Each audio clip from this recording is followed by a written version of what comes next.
What's up, ladies and gentlemen? It's realBluTV. How are all you lovely people doing today? We have a new series that we're going to be starting on the channel here, and it's going to be guides of playing the rogues. The best way to play these rogues. Best way according to me as a caster and analyst and as playing the game. Unfortunately, I don't have the mechanical skills to be a pro, but I can still tell you how to be better and play almost like a pro in your ranked or casual matches. And today's first episode, if you didn't already know, we're talking about Dallas. The reason being is because of the 2 to Tango update just went live yesterday. It's a great update. We got 2v2 wingman, but more importantly, there were some changes to Cloaked, the perk, and to Dallas's pistol. Dallas's pistols was increased the maximum damage fall off, and the Cloak perk no longer provides reveal immunity against persistent reveals like Sticky Sensor and Nano Smoke. Those will always reveal enemy players. Cloaked will now reduce the duration of Dallas's tracker rounds by 50%, and this change does not impact Lancer. So if you play Lancer, you're still safe for now. But let's go ahead and jump in and let's take a quick look at our main man, Dallas. All right, so as you can see, we got Dallas right in front of us, or the dock, whichever you prefer. We're on YouTube, so we're okay with that one. I've got that skin just hanging out. But this is what Dallas looks like normally. So if you don't have the skin, you can go ahead and just check him out. That's what he looks like. Looks pretty cool. Looks pretty dope. But Dallas is a former Texas lawman. Okay, Dallas is widely regarded as one of the best trackers in the world, which leads us to his ability, which is Target Finder. It reveals the closest enemy for a short duration. Right? So he snaps his fingers. I don't know how to snap my fingers. That's the best you're gonna get. So he snaps his fingers and he's able to reveal one person. Now, his passive ability is called Recharge. That recharges your ability upon downing an enemy. You don't have to kill them. If you down someone, or he gets credit for the down, then he can get his snap back. That is very crucial, especially in demolition, because you only get your ability once per round unless you're able to down someone, and then you can snap your fingers and find another target to just get the intel that you need, basically, right? So let's go ahead and let's take a look at his combat loadout. All right, so we're in this loadout for Dallas. Every character gets 6 perks. I think it's 2 $4,000 perks, 2 $6,500 perks, and 2 10K perks. So we'll talk about the perks in a little bit. But each character gets 2 main primary weapons. They get a sidearm or a pistol. They get a melee weapon, and then either a lethal and a utility, or maybe 2 utilities, or maybe it's usually 1 and 1. 1 lethal, 1 utility. We'll talk about everything here right now. Okay, so the HRM 30KS is his first primary. It's an assault rifle. It's the slowest firing. It has the slowest fire rate of all assault rifles in the game, but it does the most damage of any AR in the game. I didn't used to like this gun because it shot too slow. I didn't feel like it was good, but I've grown into it a little bit, especially on certain maps. His other weapon is the Devotion, okay? The Devotion is a designated marksman rifle, or DMR, right? A lot of people, they don't have to go with this gun, especially casual players. They like the guns that they hold down the trigger. It shoots a bunch of bullets very fast. But again, HRM 30KS doesn't shoot very fast, okay? So if you have good aim, you can go with the Devotion, right? Here's the question I get asked all the time. Which gun is better? Well, if you can aim, use the Devotion. If you can't aim, well, you're going to have trouble with both guns because you need to aim with the HRM as well. It just depends on what maps. Obviously, the Devotion is the better option. It does way more damage, 47 to be exact, okay? Reload time's a little slowish, I guess, for... It's kind of fast for a DMR, but slow compared to an AR still. But speaking of which, this AR 1.9 reload time. This takes 0.5, so half a second. That's 1.4 seconds slower. So forget what I just said. Anyways, so if you had to ask me right now which gun is better, I would say the Devotion. HRM is still good, and in certain situations, if you're playing like 2v2 wingman, go ahead and use the HRM, unless you're a god with the Devotion, right? Because most of the time, people are just going to run SMGs or ARs on that game mode anyways. But One thing to note is what I like to do is if I'm playing Dallas, I like to look at the rest of my team. Even if they're randoms, I'm not partied with them. That second round, right after that first pistol round, I like to look at my teammates, see what they got, right? So if we have a Phantom or a Fixer and they're most likely going to buy a sniper rifle, then I'm like, okay, I can get the Devotion because I can be our DMR. Now, if we have maybe a Trench or a Dahlia and they go with the MXR and then we have a sniper, or maybe we have a Trench and a Dahlia and they're both using MXRs, I think I'm going to stray away and give us some automatic firepower and not try and load the board with 3 DMRs, 3 rifles. You get what I'm saying? So that's usually the time when I switch up which gun I'm using, but most of the time I aim to use the Devotion. The HRM30KS is a high-powered assault rifle. When you upgrade it one time, it increases the damage range. You need that upgrade. The second one increases hipfire accuracy. You don't really need this one, but if you like to hipfire a lot, it will help you out. The reason why I buy tier 2 on this gun is because I need to get to tier 3. Not because it suppresses the firing by putting a suppressor on it, but it reduces the recoil. By the way, the suppressors do keep you hidden when you shoot your gun on the mini-map, okay? The radar, you do show up if you shoot an unsuppressed weapon. If you didn't know that, now you do. Unless you're playing Ronin, then her passive doesn't let her show up. Anyways, I like to get to the third tier on this one, which is kind of bad because it hurts the rest of our economy. So, I like to get to that tier 3 on this one because it reduces the recoil, and if you can hit your shots and reduce the recoil on this gun, you're gonna pound people. Look at that, 42 reduces the handling so they can get some good recoil sustainability in there, right? This also increases the damage range from 23 to 27. It's not huge, but in a game like this, you need that. For the Devotion, the better gun, like I said, you might need all 3 of the upgrades as well. 2 will suffice, but if you get to that third one, you're looking good on the economy, you want to go with that third one, right? First one increases your bullet penetration. A lot of people have asked me, what does this actually mean? So, with sniper rifles like Phantom or Fixer, if you shoot 2 people and they're lined up perfectly, you can get a collateral, right? That's when you like headshot 2 people with 1 bullet. It's collateral. Everyone knows that, a collat. So, they have that built in. This gun does not. So, increases bullet penetration, increases the chances of that bullet hitting 2 people if the collat is lined up. You can even test this in the training range, right? In the shooting range, I've gotten like 1 bullet to go through 3 members. It's not going to do it every single time. It's not going to do it a lot, but it increases the chance of that happening, right? It increases the probability. Second one increases your magazine side, which is good because you go from 6 to 8, and it gives you a faster reload speed. Now, it doesn't look like it's that fast because it only drops 0.5 of a second, right? From 0.5 to 0.45, but you will instantly feel the difference when you are actually playing and reloading your gun. That third tier upgrade for this gun nullifies the damage fall off. That's good because if you look, you go from 37, where you're hitting for 47 in a body, to infinite range.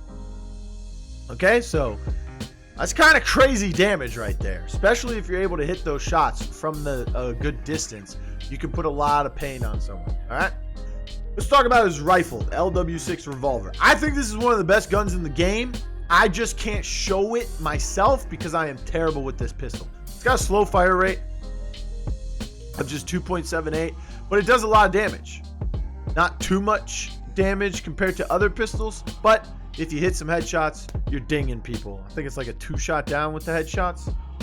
Tier 1 increases the damage range. Tier 2 increases hipfire accuracy and reduces recoil. You do not need to worry about this, okay? Because you're going to be spending your money elsewhere, either on a T3 Devotion or a T2 or T3 HRM, okay? So don't worry about upgrading this gun. Don't upgrade this gun.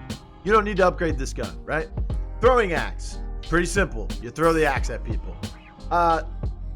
Main times I like to use melees and upgrade them is if I ever got extra cash in the last round of the first half, so round number 6, or maybe it's a 6-6. I've got like $2,000 or $3,000. You can't really spend it on anything else. You can upgrade your pistol, or you can upgrade your melee.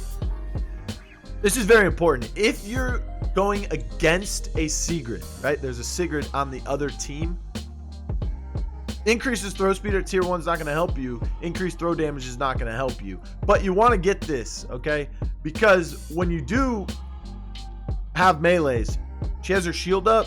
If you're in melee range of her, you can actually melee her. And I don't mean throw it at her shield, because that's going to get blocked. But if you just swipe at her, it'll go through her shield and hit her in the head, okay? The bat is actually the best thing to go against Sigrid, because the upgrades for the bat is lunge distance and then melee damage, swing damage. So throwing axes are still good to get. EMP grenades damage equipment and prevent targets from using their abilities, gadgets, and radar for a duration. This is very important because these are very good, right? I found out that if you upgrade this to tier 2, right, you get an extra EMP grenade. So you'll have 2 in your inventory, and this increases your EMP duration, right? So that'll increase the duration of the EMP if you hit someone with it. But if you watch the pros, or the soon-to-be pros in the competitive scene, the CMGs, whatever, you watch them, they have to buy shredder rounds on some characters if it's available, because some teams like to use anvil on defense and plant a shield in front of the bomb and try to defuse it. I found out playing casuals, there's a bunch of anvil players just running around putting shields in the middle of the open, that if you have the tier 2 upgrade, if you throw an EMP at a shield, it does 300 damage straight up, right? So if you throw 2 of them, it does 600 damage, and then you shoot it with 4 or 5 bullets from the devotion, the shield breaks. If you shoot it with a half a clip of this, it breaks. That's how crazy these things can be. They also eliminate the option of the enemy using their abilities right away. So if you're playing against a team that is very aggressive, these can kind of shut down that aggression from the enemies. Or if you want to play aggressive and push into people and not allow them to use their abilities, or to use their grenades, or to use any of their utility or smokes or anything like that, maybe you want to stop a trench from putting his trophies down so that you can rush into him with other grenades and stuff like that. You can do that by EMPing them off the bat. Incendiary grenades are very good. One of the best throwables in the game. It's a grenade that creates a lingering pool of fire, right? I'm going to tell you this right now. Upgrading your EMP to level 2, I will condone that. Incendiary grenades, you really only need tier 1. No one's going to sit in the fire long enough for you to kill them, longer than like 4 seconds. If they don't die by then, you should be shooting them, or you zone them out of whatever area you didn't want them to be in, right? If you get increased fire duration, it's not really worth it because it costs $4,000 and it's not really worth, right? Increased radius, that's worth. You need that upgrade on this. All right, so let's go to the perks. First one, the first 2 are $4,000, right? First one is padded steps. That silences the sound of your footsteps when you're not sprinting. So just when you're doing your little paddle walk, like, you know, like you're a middle-aged mother going on a walk with the rest of her friends, and they call it jogging, but they're just speed walking. That's basically what your character does. And when you have padded steps, you're quiet when you do that, right? So I've bought padded steps a lot of times on Dallas. Usually if I have the HRM and I'm flanking people, I'll use padded steps. Other than that, I don't really need it. If we have someone who can flank on our team, like a Lancer or stuff like that, then I don't even bother flanking. If I have to actually flank with someone like a Lancer or a Chalk or a Ronin or whatever it may be, then, and I don't have padded steps, I just crouch walk. I'll be fine. The other $4,000 perk is Berserker. You gain the ability to reload while sprinting.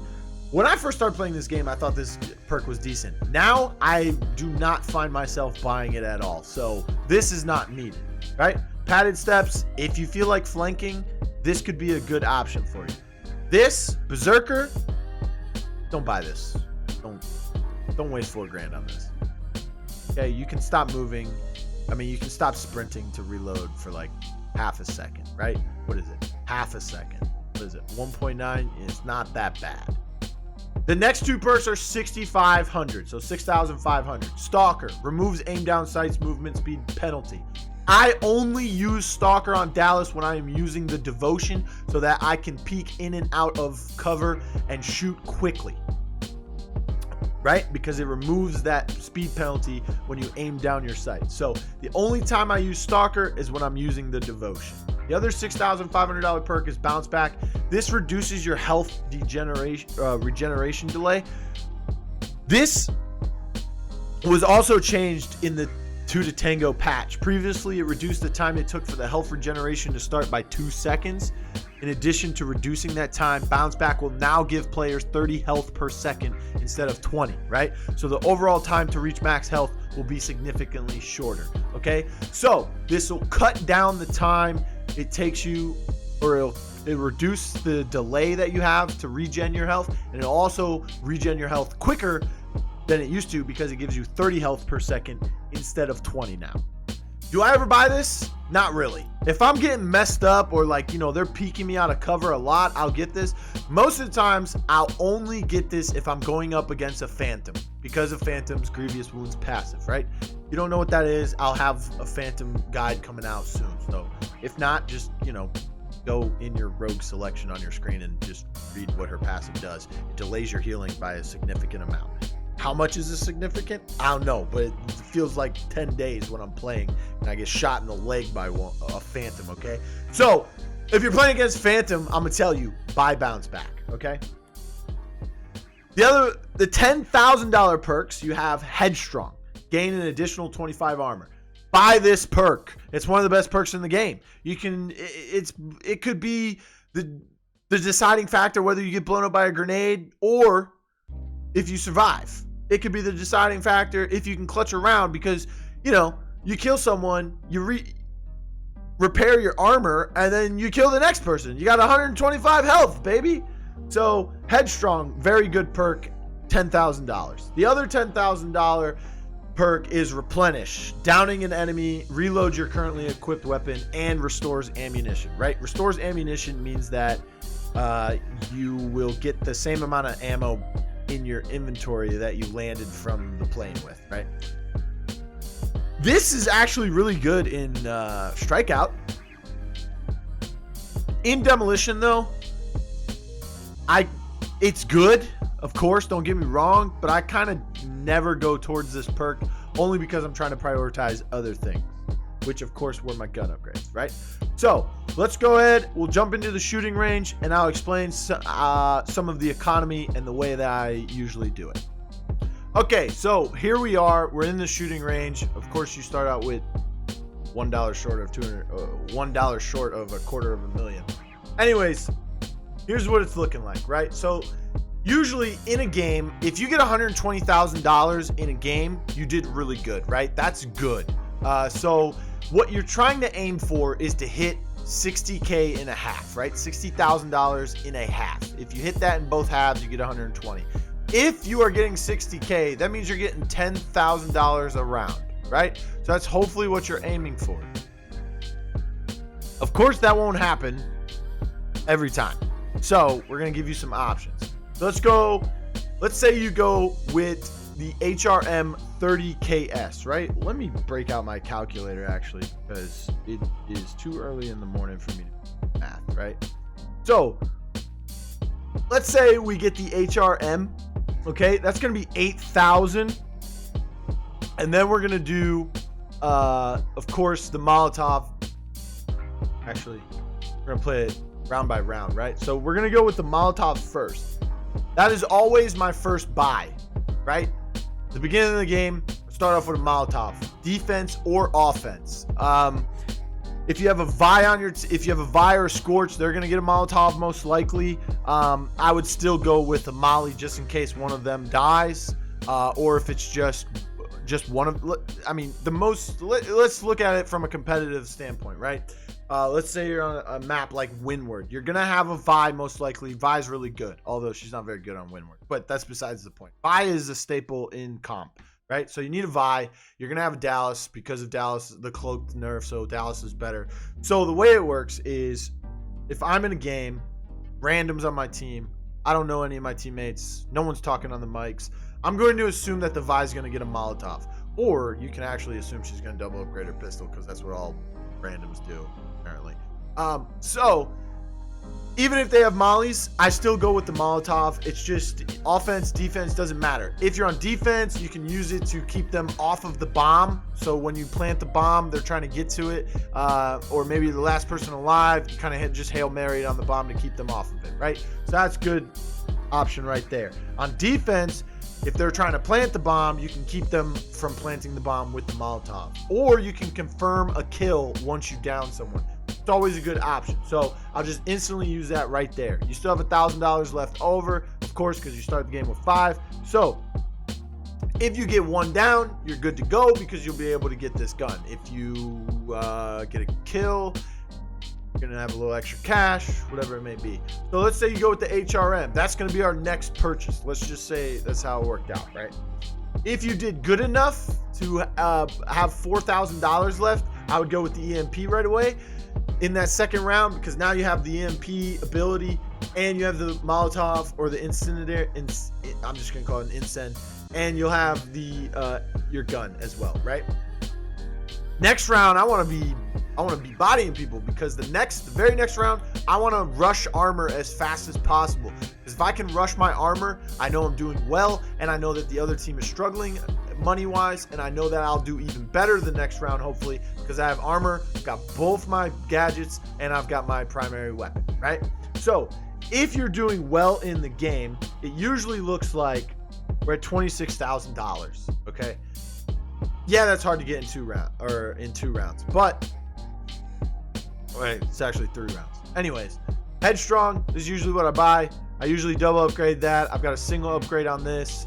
I've got this triple upgraded. I've got a melee in my hands, and any extra cash, it's gonna go towards. If I have enough extra cash to get this perk, I'll go with this. If I'm flanking, I go that way.